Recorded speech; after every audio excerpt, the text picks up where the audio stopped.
Hello everyone and welcome to my channel. My name is Stephanie and today I'll be showing you how to make this neon rainbow dream catcher. Alright, so let's go ahead and get started on materials. Alright, so the materials we are going to need is a wire bristle brush for our feathers, a pair of scissors, our rainbow yarn. Please excuse mine, I have been picking different colors out for different projects while it looks like a hot mess. You need some wooden beads. You need your wood stain, which my container has seen better days as well.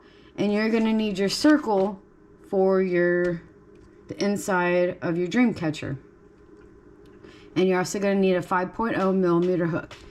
Alright, so let's get started. Okay, so the first thing we're going to do, we're going to take our wood stain, which I am using mahogany. Well, red mahogany, I should say. And I'm going to stain this circle. And I'm going to stain these beads. Okay, first we're going to start off with a magic ring, and then we're going to chain 3. That counts as our first double crochet, and a chain 1. And if you don't know what a double crochet is, it's when you yarn over, you go through the loop, you'll grab the yarn, you'll have 3 loops on your hook, you're going to pull through 2, and you're going to pull through another 2, and then you're going to chain 1. And then you're going to do 10 more of those into the magic ring. Once we have all 12 of our double crochets in a chain 1, we're going to slip stitch into the 3rd chain. That's when you go through the stitch, you'll grab the yarn, and you'll pull through. Alright, now we're going to slip stitch into the chain space, and then we're going to chain 5. And that counts as our first double crochet and a chain 2. And then now we're going to be working into each of the chain spaces with a double crochet and a chain 2. So double crochet into the next chain space, chain 2. Next chain space, double crochet, chain 2, and then we're going to do this until we reach the end. Now once we reach the end, we're going to find the 3rd chain and then do a slip stitch, and then we're going to go into the chain space with the slip stitch, and then now we're going to do what we call V stitch. So we're going to chain 5. That counts as a double crochet and a chain 2. Then we're going to double crochet back into the chain space. And that is our first V. Now we're going to chain 2, double crochet into the next chain space. Then we're going to chain 2, and then double crochet back into the same chain space. And that's our second V. So chain 2, double crochet, chain 2, another double crochet, and we're going to do this until we reach the end. Once we reach the end, we're going to find that 3rd chain, and then we're going to slip stitch, then we're going to slip stitch into the chain space, and then we're going to chain 3, following another double crochet, and we're going to chain 2, put 2 more double crochets back into that same chain space,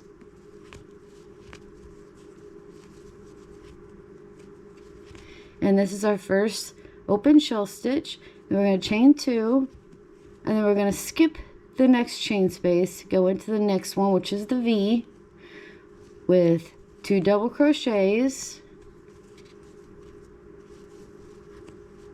chain 2, 2 more double crochets. That is our second open shell stitch. Skip this space, go into the V after you chain 2. So 2 double crochets, chain 2,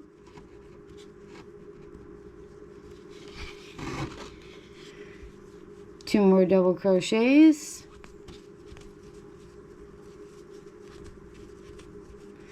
Alright, and I'll do one more time with you. Chain 2, skip that chain space, go into the V stitch with 2 double crochets, chain 2, and 2 more double crochets.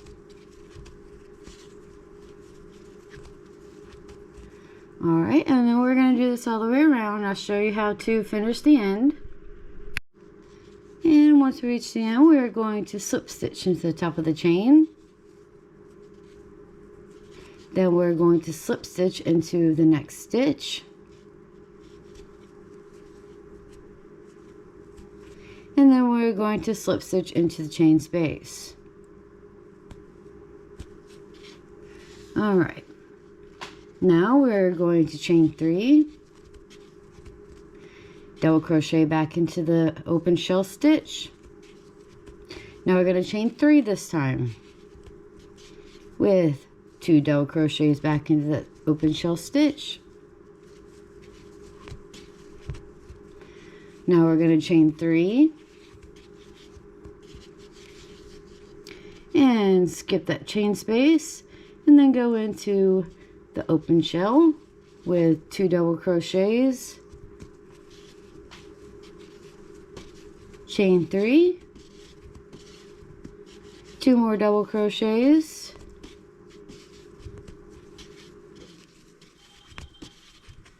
alright, I'll do one more with you,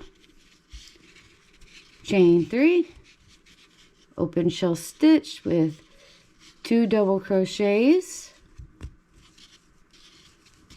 following chain 3, then 2 more double crochets back into the open shell.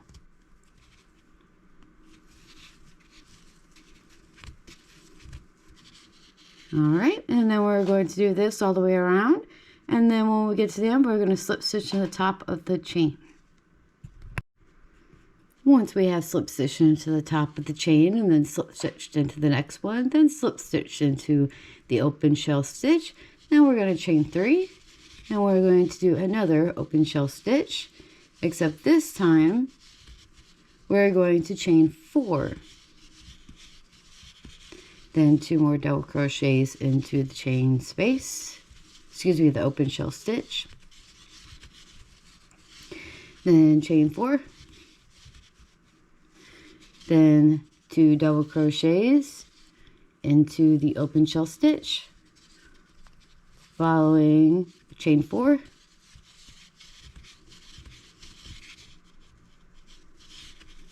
then 2 double crochets back into the open shell stitch,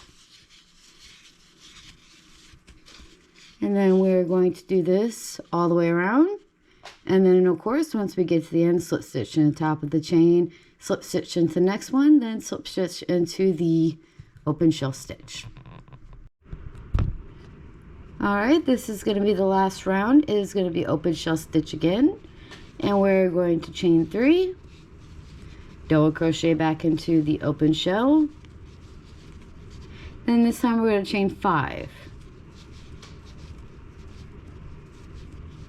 then we're going to double crochet back into the open shell, following another double crochet. Now we're going to chain 5, then into our next open shell stitch, 2 double crochet,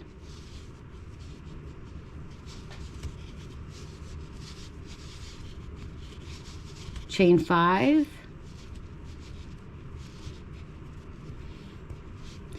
2 more double crochet.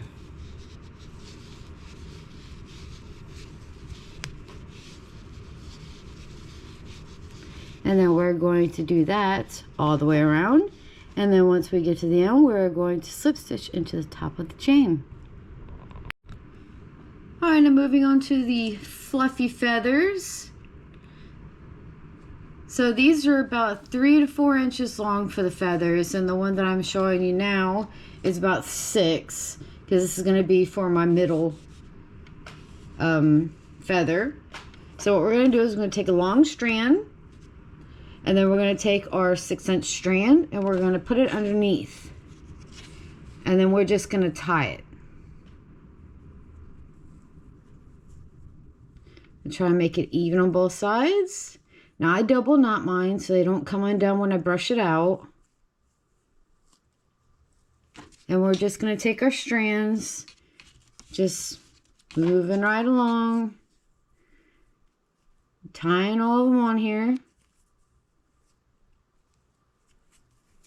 Now how many of these strands is up to you and how fluffy you want your feather to be. I only did 12 for mine, for all of my feathers. And you're just going to keep doing this until you are satisfied. And I will meet you when I get done with this. Alright, now once you have tied them all onto your strand, then you want to brush it out. And you're probably asking me, well, what type of brush do I use? A wire bristle brush is probably the best brush to use for this type of project because it fluffs it out a lot more. And then you just cut it into a shape of a feather. And then now you just tie it onto your dream catcher. Alright, now the only thing that's left is just to tie everything together and hang it on your wall. Hopefully everyone liked my video. Please give it a 2 thumbs up and subscribe to my channel. And if you have any comments, leave it down below and I'll answer all your questions. Hopefully everyone has a lovely day. See you in the next video.